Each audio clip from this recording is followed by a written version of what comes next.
अल्लाह तबारक व तआला पंजे पाक कलाम कुरान मजीद फुरकान हमीद जे अंदर इरशाद फरमायो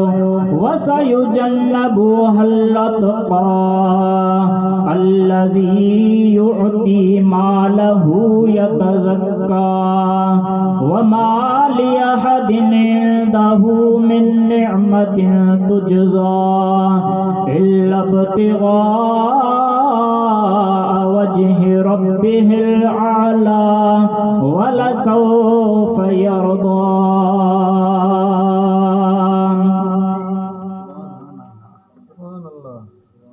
वसयुजन्नबुहल अतक़ा वो शख्स जेको वधीक परहेज़गार आहे वधीक नेकोकार आहे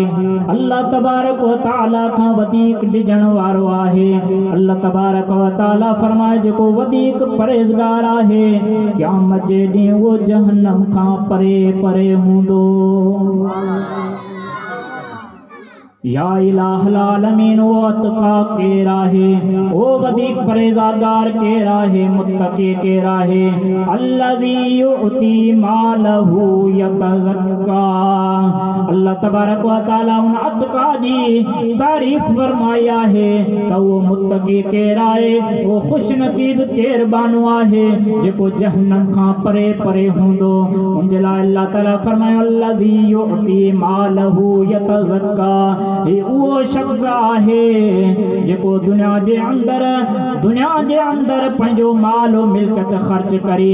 पाण खे भी पाक कंदो आहे त पंहिंजे माल खे भी पाक कंदो आहे पंहिंजी भी पाकाई कंदो आहे ख़ैर ख़ैरातूं करी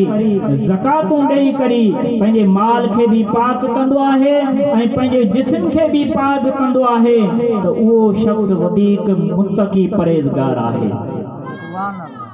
वमा लिअहदिन इंदहु मिन निअमतिन तुजज़ा